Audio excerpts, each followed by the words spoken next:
Welcome to Seymour from the Front Pew podcast, coming to you from the broadcast studio at Seymour First Baptist Church in Seymour, Tennessee, and featuring thoughts and discussions around loving God, loving others, making disciples, and living the life.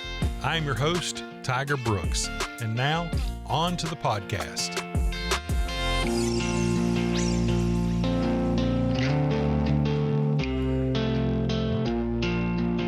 Hello, once again, good people of the interwebs.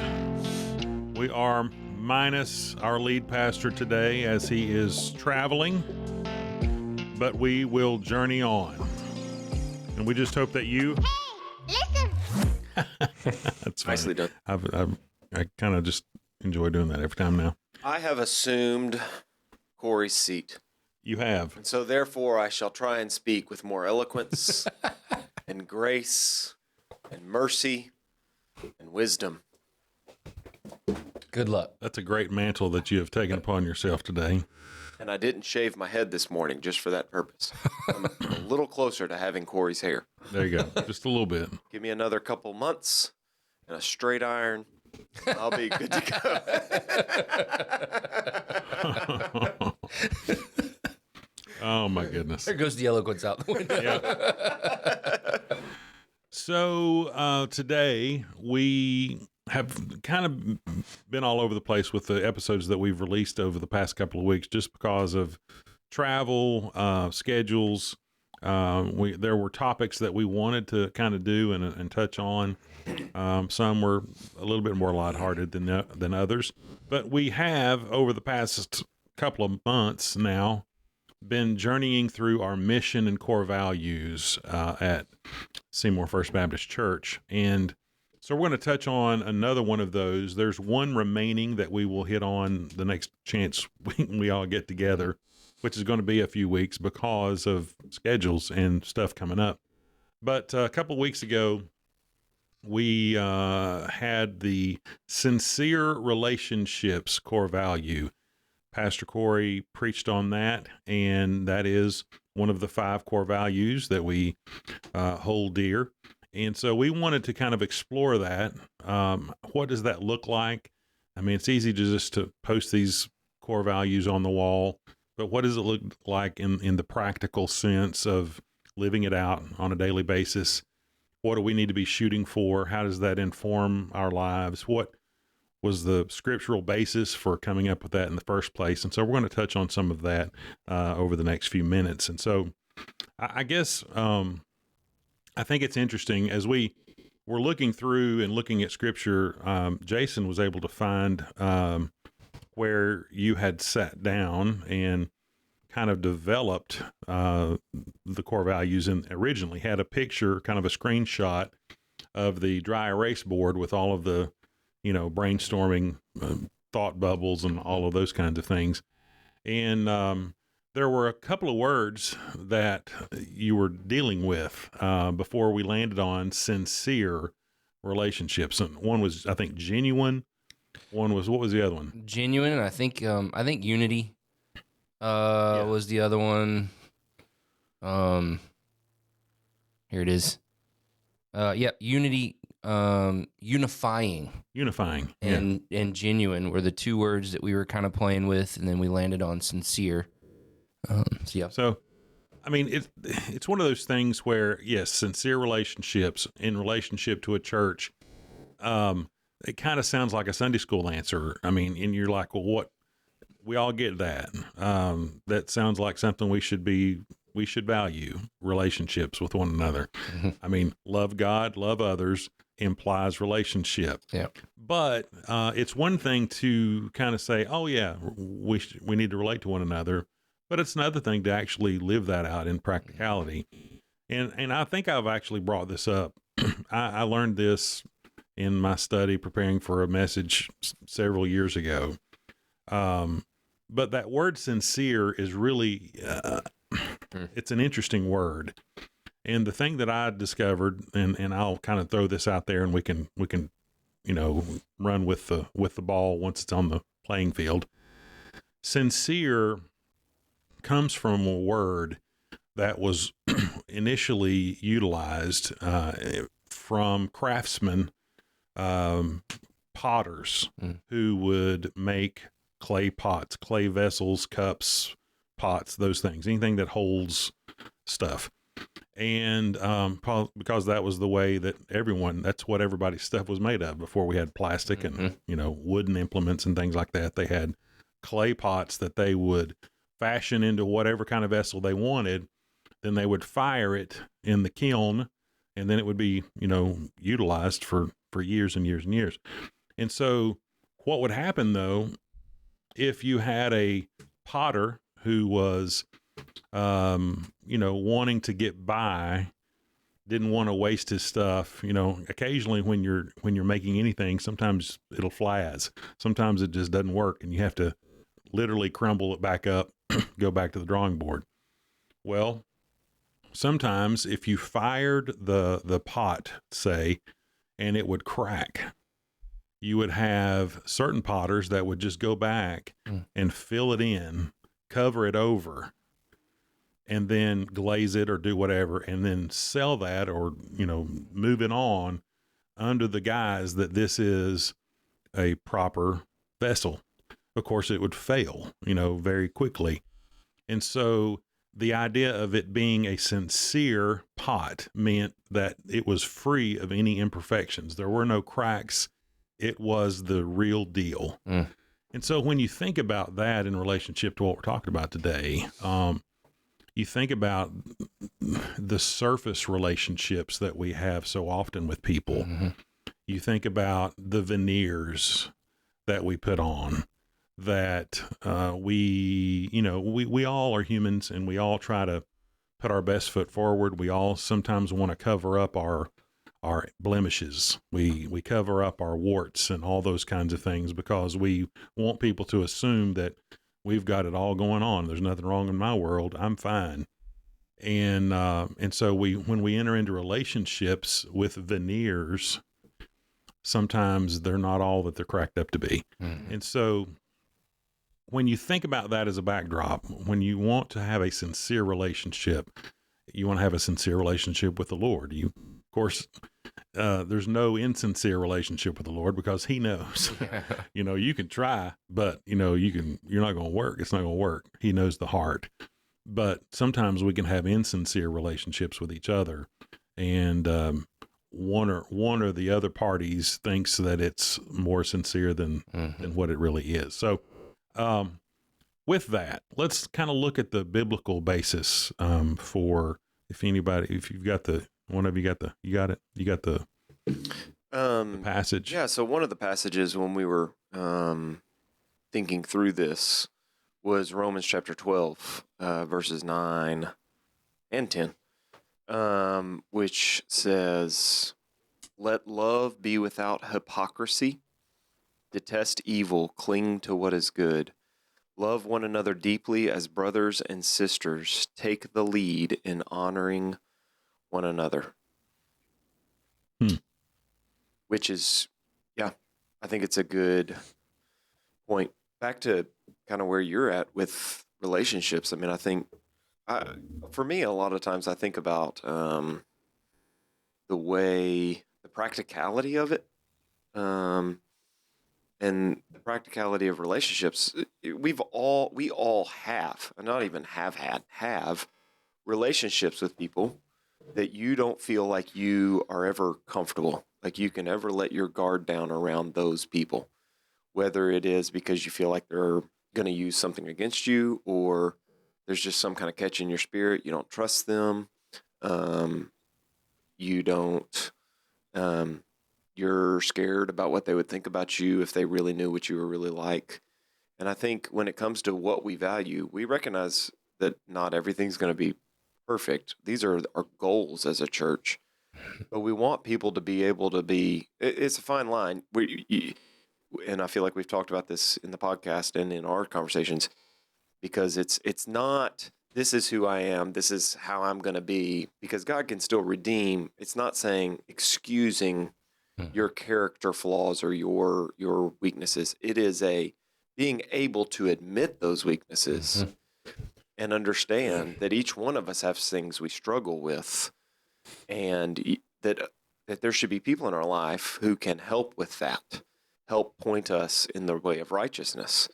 And I think so often we walk through this life scared to let anybody actually see what we're struggling with. Mm-hmm. And so if you don't have sincere relationships, if you don't have relationships that are biblically based with other believers, that you can actually be honest and not be scared of how they're going to view you if they know this fact about you or this part of your being, then if you don't have that, you're just relying upon yourself to be better as a disciple, and that's not healthy.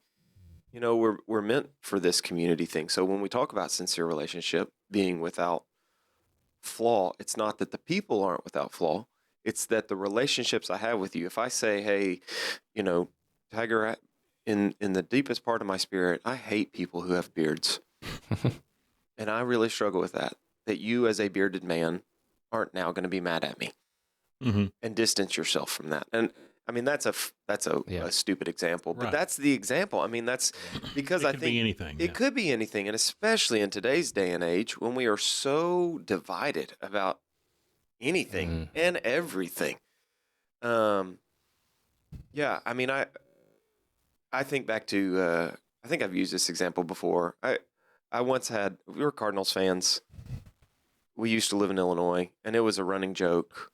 We lived 2 hours outside of St. Louis, but you're in Illinois. So you had a mixture of Cubs and Cardinals fans everywhere you go. And like, I don't care about any of it. I love the Cardinals, but I don't hate the Cubs or anything like that. It's sports. That is very secondary to everything we do. But at one point, and I used to make jokes all the time because that's what I do, and poke fun at Cubs fans. And I've always had good friends who are Cubs fans and all that stuff. And again, it's just sports. But I had a deacon just get all kinds of mad at me because I made a joke about Cubs at one point and unfriended me on Facebook and all this stuff. And I'm thinking that is not what matters. And I think that's petty and it's funny, but that's when your church, and I'm a big boy and can handle that. What if it's just a new Christian? Yeah. Because we talk about sports all the time with everybody. What if he's a fan of whatever team you don't like, and so you have some comeback at him when you're sitting in Sunday school or walking through the halls of the church? Well, that's not developing a sincere relationship. We should value unity in the body and all that kind of stuff more than sports teams, and that could go anywhere. Your political views, your any of it. Yeah. Anyway, I would venture so far as to say I have no proof of this, but I'm just going on a limb on this. But I would venture to say that most people in the church have more sincere relationships with people in their workplace or even neighbors or anything than they do within the church. And I think some of that does come from the standpoint that we have put this, I don't even know what you would call it. We've put this ideology out there that when we come to church, we put on our good boy pants, or we put on our masks or whatever the case is, and this is who we are, and we want people to see us in this light or to recognize us this way, and so therefore we do hide maybe the flaws that we don't want people to see. But when we go to work or we our neighbors around us, it's kind of like this, well, they don't have this expectation of me, so I can just be who I am. Yeah. And I don't really have to hide it per se. Now maybe you're hiding that you're a believer and that you go to church, so maybe there's some nuances there as well, but I think that's the reality for us as the church is that part of why I think so many outside the church struggle to come in or struggle to connect is because they do recognize that there is this facade and there is this falsehood in a lot of our lives. And it's kind of breaking down. I think when we kind of working through this mentality of sincere relationships, it's saying that, look, we are in this together. We are a part of this together, and it is warts and all. It is every aspect of who it is, and it is only Jesus Christ that is the one that comes in and cleans any of this up. And so we are doing this together and walking this life together. I think that is edifying for believers that are a part of the body. I think it is also encouraging to those who are looking from the outside, looking in and saying, oh, okay, that's what I want to be a part of. That's the sincere relationships that I'm looking for, that they accept me for who I am, which ultimately that's Christ accepts us for who we are, but he doesn't want to leave us that way. He wants to change us. And so that's kind of the mentality that I think is we fight against. Yeah. Right. And sorry, go ahead. Okay. I agree with you 100%. And I wonder if it goes back to somewhat, and I'm not knocking how the church and how society and how all those things existed however many years ago. But I mean, even, I don't think I'm that old, but growing up for us, I mean, again, I'm not negating how I learned all that, but it was, you mow your yard on Saturday, you wash the cars on Saturday, on Sunday morning, you made sure you got a shower before you went to church, you put on your nicest clothes, you behaved, whether you were going to behave when you left that church or not, you were going to behave right, and it was this, in an effort, I think the mentality was to give God your best. Yeah. You wanted to present your best at church for the holiness of God. That's why you wore a suit and all the things. And I get that. Yep. I really do. I'm not negating that. But in that, the side effect of that is let's act like something we're not and put forward this image that we are not while we're at church. Yeah.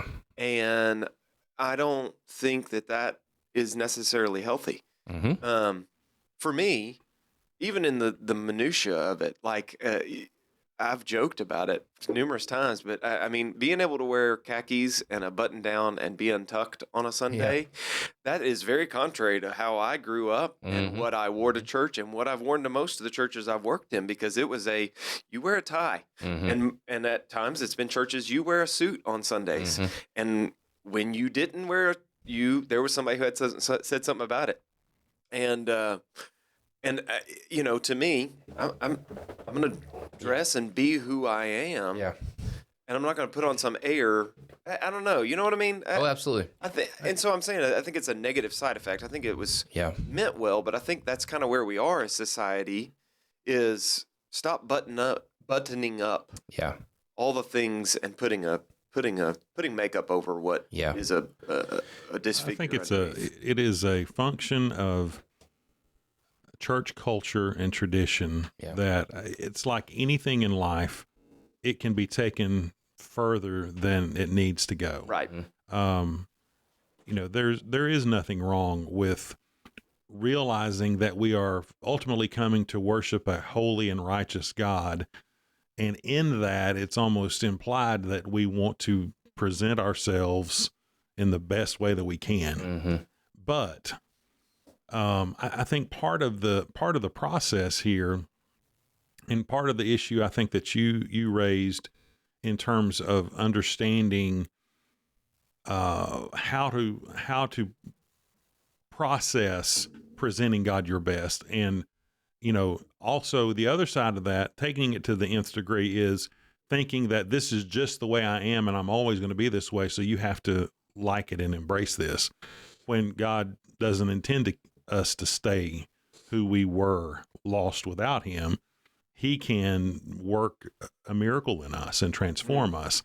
And so the other base passage that forms the foundation of sincere relationship comes to us from Ephesians 4, which talks about how we are to equip each other, how we as a body of believers are to be equipped with an understanding of how God made us, who we are to be, and in the talents and abilities that he's given us, so that we can relate to one another in a healthy way. And I think part of that is developing the ability to prioritize and to understand that the sports team that you root for is not the end all be all, and that's not going to be something that divides us. The clothes that we wear are not the end all be all, and that's not going to be something that divides us. It comes with spiritual maturity and growth in knowing what God's expectations for us are, knowing the limitations that we have, that we cannot clean ourselves up. We can't be good enough, no matter what we want to present.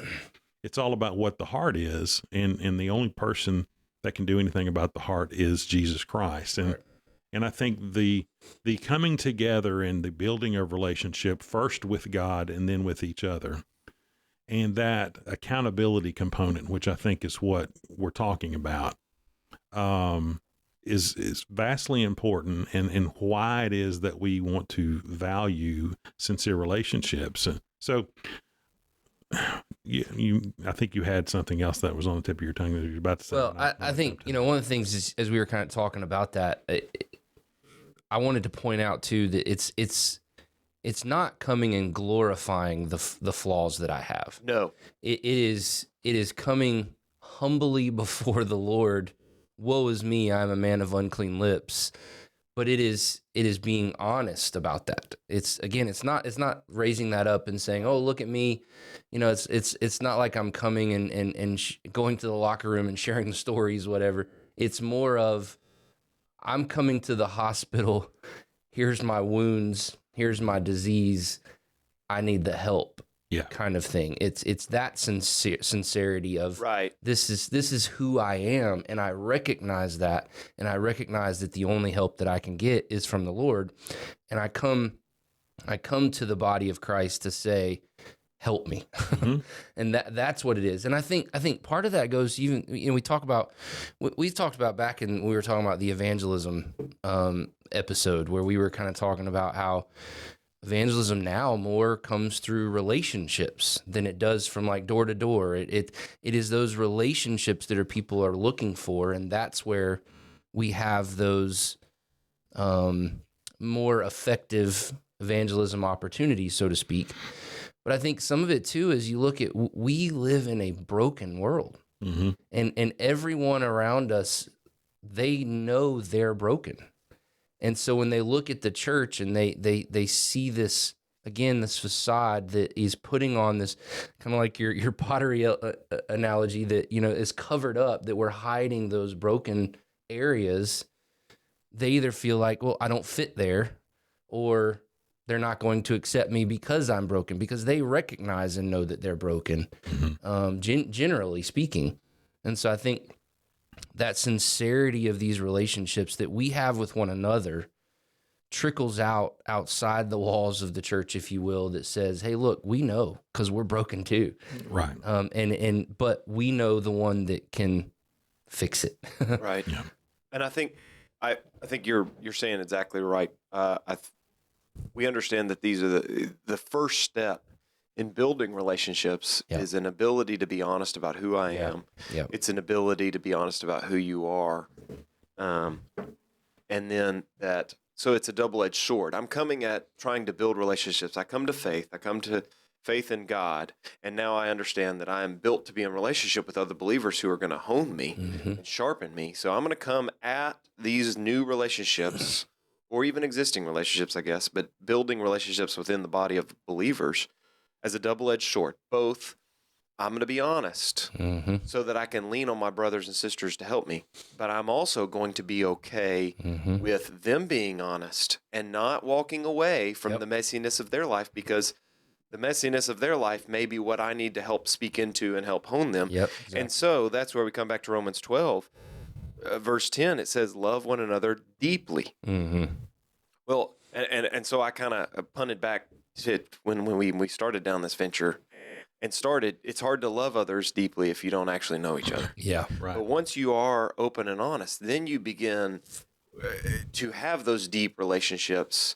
Only then can you really flourish, mm-hmm. and really be able to, again, sharpen each other, because you know each other. And, I'm going to love you no matter what's going on. Mm-hmm. I go back when I was a kid growing up, and I say to my kids now too, I understood, and maybe not all parents do that, but my parents would say to me repeatedly, an understanding of no matter what you do, I will always love you. Mm-hmm. It does not matter what happens. I want you to make right decisions. I want you to walk down the path of being a disciple. I want you to make, blah, blah, blah, blah. But no matter what, I understood that my parents loved me. Yeah. And so when it came to decisions or any kind of mistake I made, they always reinforced grace and that they loved me. And I've tried to do that with my kids. I mean, even last night I said it to one of my kids. Again, we have to also develop that in the body of Christ. I don't want you to make mistakes, but know that I will love you no matter what. Because it's in that relationship, redemptive relationship, that we do bring back the prodigal children and we can help them. And so loving each other deeply and take the lead in honoring one another. Yeah. That's tough sometimes, but yes, it's not an excuse to do it, but it is you begin by opening yourself up to deep relationships, and then you love each other deeply. And I'd say, even to take that the step further, some of my greatest memories of walking in relationship with others comes out of, or walking through the life of the body of Christ has been through relationships with people, right?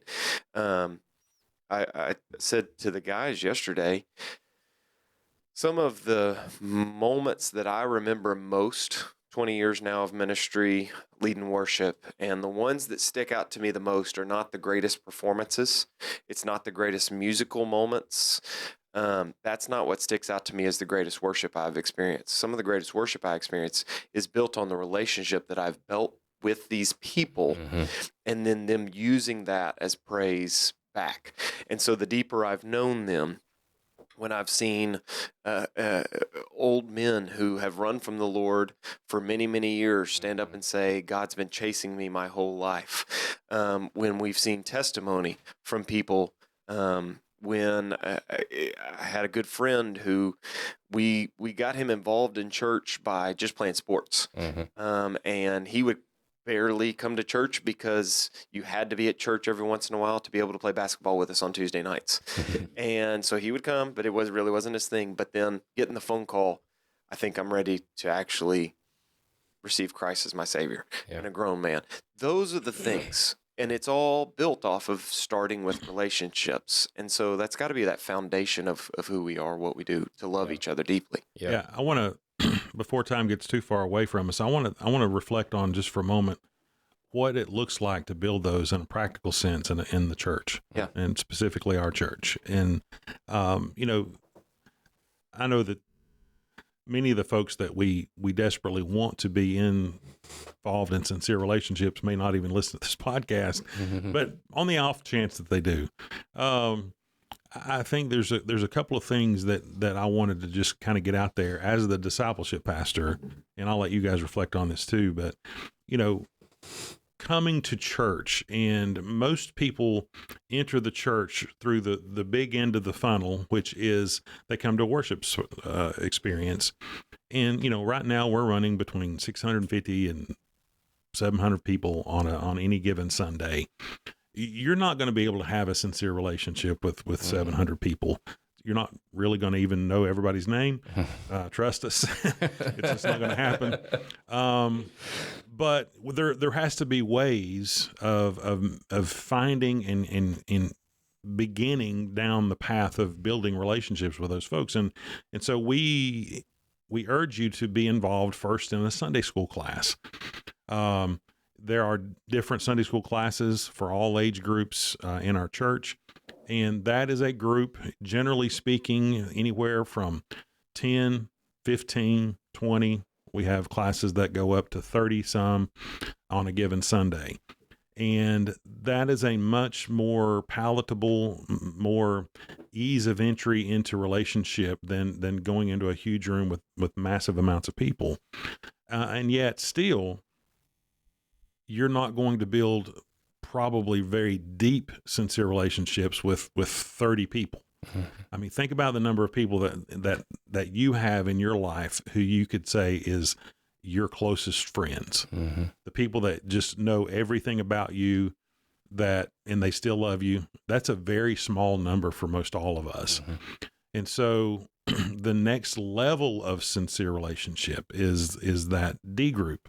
That's one of the things that we hold dear, and one of the things that we want to continue to propagate is D groups, and that's 3 to 5, 7 people, depending on, every group is different, and and we do it gender based, so it's 3 to 8 women and 3 to 8 men, and those are some people that you can get to know. Mm-hmm. The idea is you hold each other accountable, and you develop those relationships. You eat together, you cry together, you laugh together, you walk through the valleys of life together. You experience a loss in community with those people. And it is through those things that allow one to develop the relationships that,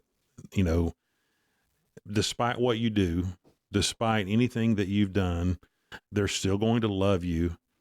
Now, it's not what I wanted to say this a minute ago. It's not that everything we do, there are consequences. Yeah.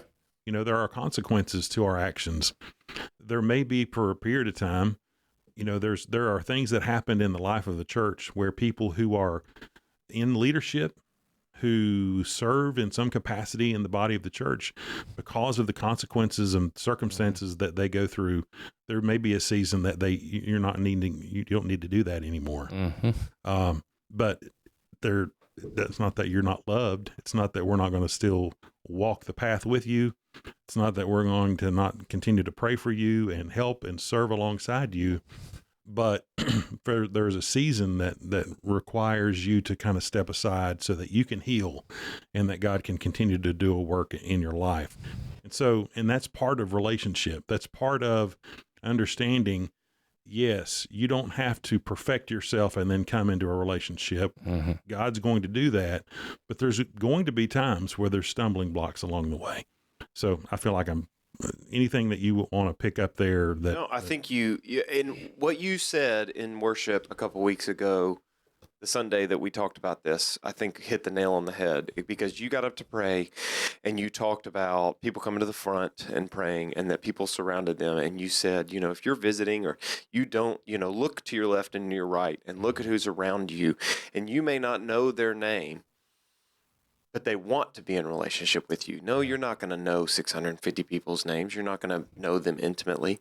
But I think that the relationships that will hone you and grow you as a disciple are in that room. Yeah. Mm-hmm. You just got to find them. And it's on some level, it's like dating. But I would say, yes, you're right 100%. The front door is the worship. The second door is Sunday school. Third door is D group. But I would even take it a step further to say, plugging in, we talk about ministry opportunities left and right. And one of the, yes, it's to help you understand what we're going to talk about soon, sent servants, but it's also the relationships you're going to build with people while serving alongside them are going to be the ones outside of like a D group mentality that may help you more. Because don't forget that especially us who are younger, whatever younger means, there's a generation above all of you. Us. Right. All of us. But true, there's a generation above you that you can learn so much from. Yep. Right. And the generation, that oldest generation that's out there, that you don't have a generation above you, there are people below you that need to hear your wisdom. And you're not going to necessarily get that in Sunday school. You're not necessarily going to get that in a D group, because that's a different functionality. But when you go on mission to Guatemala and have the ability to spend an intensive week and get to know each other, or you're serving and serve Seymour, or you're going and working in the concession stand at the football game or whatever, you're going to get to know people outside of those contexts who might be the people that need to speak into you later in life. And so don't shy away from those things that you do outside of just that normal week to week thing. You're going to find people who might wind up being the people you look to the most, because for me, so often it's guys older than me that I have looked to the most for wisdom, and have done a lot to speak into my life. And so I would take that step further. Yeah, I totally agree with that. I think it's those times in life when you don't even sometimes see it coming.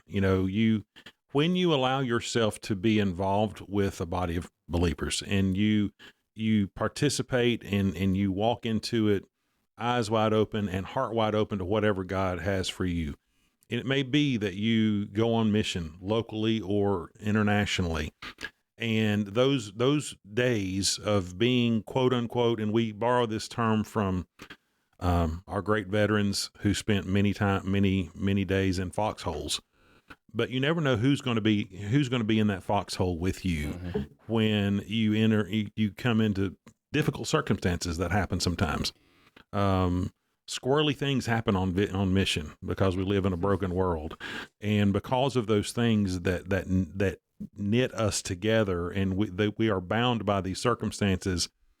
Relationships spring forth, and people that you never would have thought that you would be that close to because of maybe, I don't know, age, demographics, socioeconomic situations, racial situations.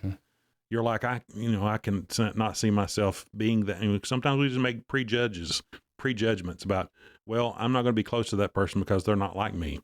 Sometimes those people become the most influential and closest people in your life. And that's just the way that it is. And it's a very cool situation when you find yourself holding on to people who just love you because you're all God's children. It's kind of a sweet thing. Anything else you want to add to that? The only thing that I'd kind of wrap up with is some of us may think that we don't, like I can get by without these relationships. I can get by without these sincere relationships. Like they can be superficial. I don't need to let anyone in. Christ had a vast number of people that followed him, but he had a small group of sincere relationships. And that even broke down even further with his three that he had a really close, sincere relationship with. And while, yes, I think Christ needed that as his time here on earth, but I think he also was doing that for them. Yeah. But I think there's also an element that he was using that as an example for us. Yeah, we're not meant to walk this life. Had an opportunity to talk with someone this morning that just walked in off of the track, and just kind of just on his heart, feeling like, he needed to make a decision for Christ. And I just pointed to him. I said, man, this is only the beginning, but you can't keep this walk going without connecting yourself to a body of believers. Whether that's us, whether that's someone else, whoever that is, you've got to be connected to stay to continue in your growth and be real about who you are and to have any hope of continuing in this walk with Christ. And so, I mean, if you're out there and you feel like you don't need those, I just want to encourage you. You do, and we all do. We need them. Yeah. So don't feel like you're above that. Yeah. And trust your gut. Like, if you come in the building and you kind of know someone and you've thought, hey, that might be a good friend. Like, go have coffee. Yeah. Build a relationship. Yeah. Stick your neck out there. It might not work. Yeah. But it might. Yep. And that reminds me of just, the admonition that I would have for anybody listening that says, you don't know what I've done. You don't know the bad things I think about every day. You don't know my history, my past, and all that kind of stuff. A lot of times people look at us because we're pastors and they make preconceived ideas about and determinations about who we are, and that we are sometimes unapproachable or we would never understand because, we're pastors and all these things. And the truth is, we're just as broken as anybody else. We've had some of the same struggles that everybody else has. We just happen to have an office in this church, and we have dedicated our lives to doing specific things in ministry, but that doesn't make us any better or worse than anybody else. And so if you are struggling, if you are someone who is out there and is like, I desperately want to get a hold of what you guys are talking about, but I don't even know where to start, come to any of us. Email us. I'm going to give an email in just a moment where you can reach out. You can come, tug on our shirt sleeve after a Sunday service, we'd be happy to talk to you and Pastor Corey would too. Anything that we've talked about today, we would be happy to, counsel with you if necessary, love you and help you, point you, where the direction is and you need to walk, and we'll walk the road with you. So we're going to kind of wrap this up. Any last closing thoughts from either of you related to sincere relationships? We hope that you've enjoyed this episode. Again, if you have found any value, if there's something that has resonated with you that you think other people kind of need to hear, then share this stuff. Let people know that this is out there and may be a benefit to them as well. Thank you again for just tuning in and listening, and we'll see you again next time. All right. Say bye-bye, fellas. Bye-bye. Bye-bye, fellas.